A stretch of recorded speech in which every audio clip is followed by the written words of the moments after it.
कौन कहता है कि आसमां में सुराख नहीं होता, एक पत्थर तो प्यार से उछालो यार। हमारे साथ में राजा वाल्मीकि जी हैं, तेज तरार वक्ता हैं। इनका एक प्रोग्राम कंस्टिट्यूशन क्लब में चल रहा था, तो हमने कहा क्यों ना इनसे बातचीत की जाए कि आखिर संविधान का पट्टा, जय भीम जय भारत का पट्टा गले में है और बाबा साहब के विचारों पर चल रहे हैं।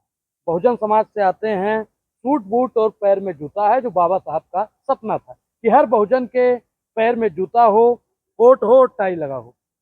बाबा साहब का मिशन कहीं ना कहीं पूरा होता नजर आ रहा है। राजा साहब, पहले तो आपका बहुत बहुत स्वागत। धन्यवाद। जय भीम साथियों। सर, आज का प्रोग्राम किस लिए है? क्यों आपने इतने बहुजन साथियों को इकट्ठा किया? इसका मकसद क्या है? हमारी संस्था का फाइव एस फाउंडेशन का मकसद है कि जिस समाज से, दलित समाज से, जिस पिछड़े समाज से, शोषित, वंचित, पिछड़े, दलित समाज से हम आते हैं, उस समाज की पीढ़ी को, आने वाली पीढ़ी को मार्गदर्शन दिया जाए, प्रमोट किया जाए, उनको मोटिवेट किया जाए, ताकि वो पढ़ लिख करके अपना अधिकार, अपने वजूद की लड़ाई खुद लड़ सकें। बहुजनों का वजूद क्या है? किन किन परिस्थितियों में उनको लड़ाई करनी चाहिए? क्या अभी उनको मिला नहीं है? बहुजनों को कुछ नहीं मिला। बाबा साहब ने इसीलिए आखिरी दिन तक लड़ाई लड़ी थी। बहुजनों को कुछ मिला नहीं है। और बड़े बाबा साहब को तो ये सपना था कि सूट बूट हो, पैर में बढ़िया जूता हो, टाई बेल्ट लगा हो, सब तो है आपके पास। अब किस बात की लड़ाई आपकी है? ये बाबा साहब के मिशन को ही आगे बढ़ाने के लिए हमने सूट बूट पहना है। और मैं ये चाहता हूँ कि हमारी समाज के लोग, शोषित, वंचित, दबे, पिछड़े, कुचड़े समाज के लोग सूट बूट पहन करके ही अपना वक्तव्य दें, समाज के बीच जाएं। और बाबा साहब ने एक बहुत पहले और बात कही थी। बाबा साहब एक मिशन में गए थे, एक बड़ा फंक्शन था जिसमें देश विदेश के लोग आए थे। और देश विदेश के लोग वहाँ अपना अपना वक्तव्य दे रहे थे। उस वक्त बाबा साहब मंच पर पहुंचे। बाबा साहब जैसे सूट बूट पहनते थे, आपने सभी ने देखा होगा, सूट बूट पहने हुए थे। वही सूट बूट आपका भी लग रहा है। मगर बाबा साहब के जूते उस वक्त ठीक नहीं थे। बाबा साहब ने अपने जूते उतार करके और मंच पर अपना संबोधन किया। बाबा साहब ने बड़े स्पष्ट शब्दों में कहा कि मेरी समाज का यही हाल है, मेरे जूतों जैसा। मेरी समाज को कोई पूछता नहीं है, मेरी समाज का कोई मान सम्मान नहीं है, मेरी समाज को जो संवैधानिक अधिकार हैं वो मिलते नहीं, मेरी समाज को पढ़ने से रोका जाता है। रोकता कौन है सर? बढ़ने, मेरी समाज को रोकने वाले बहुत संख्य लोग हैं। बड़की जाति के लोग, बड़की जाति के साथ साथ और भी अपने ही लोग हैं जो हम पढ़ गए हैं हमारी समाज के। वो भी ये सोचते हैं कि भाई मुझसे आगे और ना जाए कोई।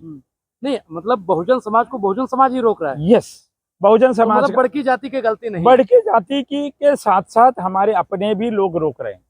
हमारे अपने लोगों ने भी हमें, बाबा साहब ने खुद कहा था कि मुझे, मेरे कारवां को सबसे ज्यादा अगर ठेस पहुंची है तो वो सबसे ज्यादा ठेस मेरी समाज के लोगों ने पहुंचाई है। बाबा साहब को चुनाव भी आप ही के लोगों ने हरवाया था, मदद नहीं की, उस समय लोगों ने दूसरे को वोट दे दिया।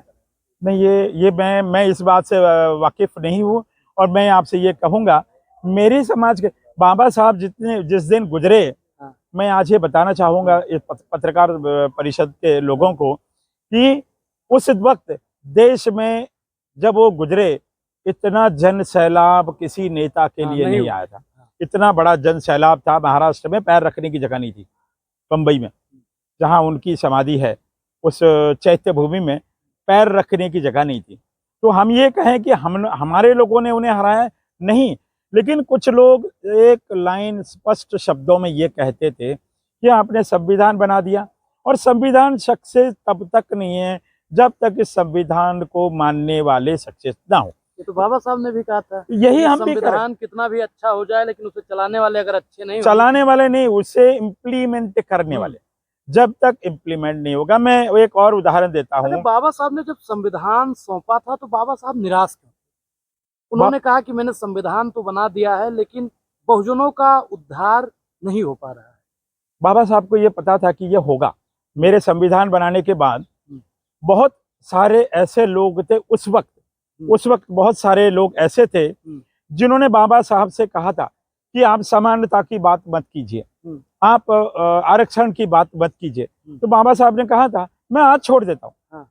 मैं भी कह रहा हूँ मैं आज छोड़ दूंगा, यही सब काम बाबा साहब का मिशन। हाँ। लेकिन हमें समानता का अधिकार दे दो। हम आज कम से कम एक उच्च वर्ग के लोग कहते हैं कि हमने आपके साथ अन्याय नहीं किया, हमने आपको रोका नहीं, लेकिन आप पूरा इतिहास देखिए, पूरे इतिहास में हमारे लोगों को जगह जगह पे रोका गया। अरे रोकता कौन? हमारे लोगों के साथ साथ वो भी रोकते थे, उच्च वर्ग आप के लोग बताइए, भी जो रोकते उच्च थे। वर्ग के लोग हैं, हाँ। उच्च लोग जो बड़की जाति है, जी। वो छोटकी जाति को रोक कहाँ पे रही? पढ़ने नहीं देते। वो जिस दिन पढ़ जाएंगे उन्हें संविधान की मालूमात हो जाएगी, वो संविधान के अपने संवैधानिक अधिकार जानेंगे। आपने भी बड़की जाति का नाम लिया, मैं बड़की जाति, आपने जब इस सूट पहना, हाँ। बड़की जाति ने मना किया आपको? सर अब तो बहुत परिवर्तन हो गया। हाँ। और मैं जहाँ से आता हूँ, जब से संविधान लागू हुआ, नहीं, मैं एक और बात से थोड़ा, बहुजन समाज पढ़ लिख के आगे आ रहा है। नहीं, एक और बात से वाकिफ करा दूं जी। आज भी बिहार में और यूपी में मूछ रखने पर लोगों को मारा जाता लेकिन है। सर आपको मैं एक चीज और बता दूं, आज भी बिहार की आपने बात की, बिहार में सबसे ज्यादा SC ST एक्ट किनके ऊपर लगा है? ऐसे बड़की जाति के ऊपर या यादव समाज के ऊपर? यादव समाज के। यादव। तो बड़की जाति ने आपका शोषण कैसे किया? मैं यही कह रहा हूँ कि उनके साथ साथ बड़की जाति के साथ साथ आज बड़की जाति के लोग संविधान को लेकर के इतने विपरीत नहीं है जितनी OBC समाज के लोग हैं। हाँ।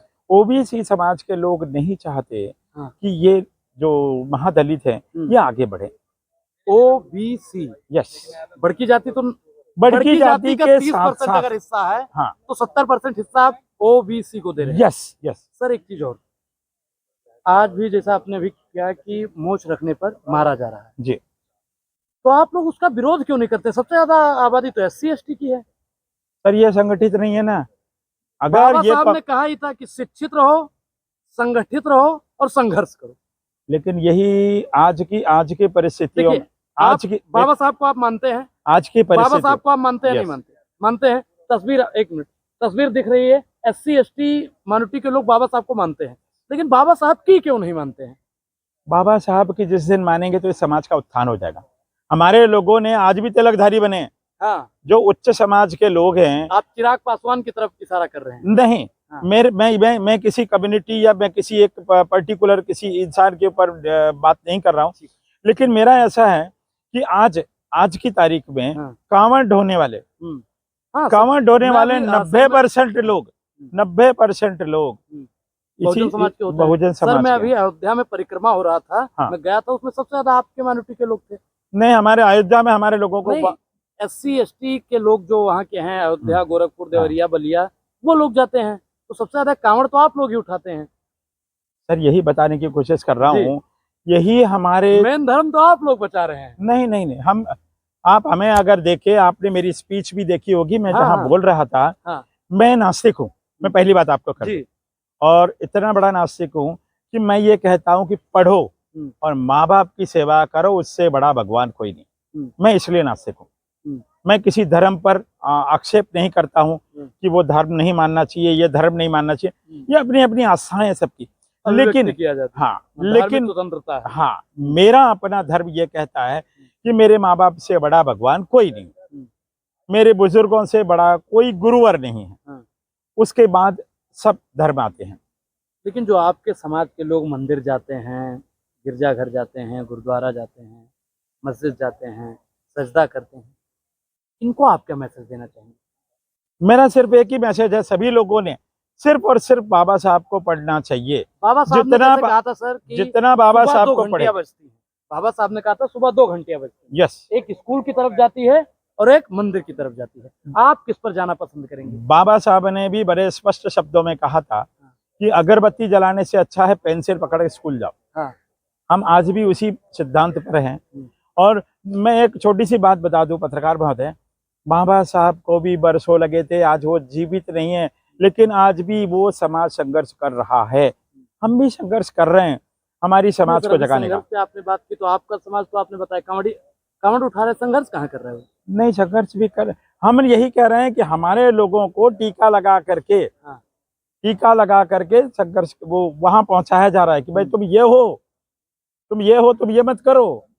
हमारे अंदर फूट डाली जा रही है और फूट डाल करके राज कर रहे हैं उच्च वर्ग के लोग। 3% 3% की बात कर ली, बंद करना है, बंद कर लीजिए आप। हाँ। आपने 3% की बात की सर, 3% की आपने बात की। ये ले लो। लीजिए, आप निकालना है आपको। 3% की आपने बात की। जातियां किसने बनाई?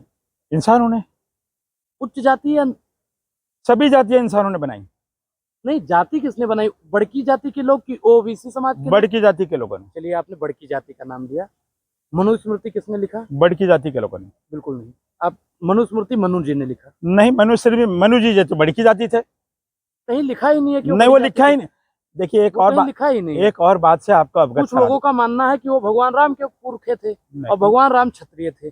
और फिर मैं आपको बता दूं, गीता के 4थे अध्याय में भगवान कृष्ण ने जातियों के बारे में वर्णन किया, जो ओबीसी समाज से आते हैं। आज के समय पर यादव जो कहते हैं, मैं और एक तो बात, आपका ओबीसी समाज करता आया है नहीं, और और आप 3% को बोल रहे हैं। मैं और एक बात से आपको अवगत जी। करा दूं कि जितने भी ग्रंथ बने हैं, हाँ, जितने भी ग्रंथ बने हैं, हाँ। वो ग्रंथ बनाने वाले भगवान नहीं थे, इंसानी थे। ठीक है। और वो ग्रंथ बनाने वाले भी 3% लोग ही थे। उन्होंने अपनी सहूलियत के हिसाब से ग्रंथ बनाए। हाँ। उन्होंने ये कहीं नहीं लिखा। मैं कहीं कुछ बातें ऐसी हैं, मैं अगर कह दूंगा तो वो गलत हो जाएगा। आप बताइए। मैं कह दूंगा तो ये है कि पहिए का आविष्कार इंसान ने किया। पहिए का आविष्कार इंसान ने किया, तो आज से हजारों साल पहले, दसों हजारों साल पहले वो रथ कहाँ से आ गए? सवाल में एक चीज सर और बताइए कि विद्याधर मिश्रा उर्फ राम भद्राचार्य महाराज का नाम तो आपने सुना होगा? नहीं, मैं नासिक हूँ। अच्छा, नाम नहीं सुने। बहुजनों के ऊपर टीका टिप्पणी लगातार करते रहते हैं। वो तो ब्राह्मणों में भी जाति निकाल लिए हैं कि कौन बड़का है, कौन छोटा है। एक मिनट भैया, आइए। आप क्या सवाल है आपका? एक क्वेश्चन हाँ, क्या सवाल है आपका? जैसे कि हम पिछड़े वर्ग की बात कर रहे हैं, हाँ। CSC की बात कर रहे हैं, आप ये बताइए कि जो आरक्षण बाबा साहब लेके आए के लिए, ST समाज के लिए, जो आरक्षण लेके आए, तो ये बोलिए ताकि आवाज BSc को लाने में इतने साल क्यों लग गए? वो तो आपकी समाज के थे। BSc को इतना पिछड़ा आप ही लोगों ने कर दिया।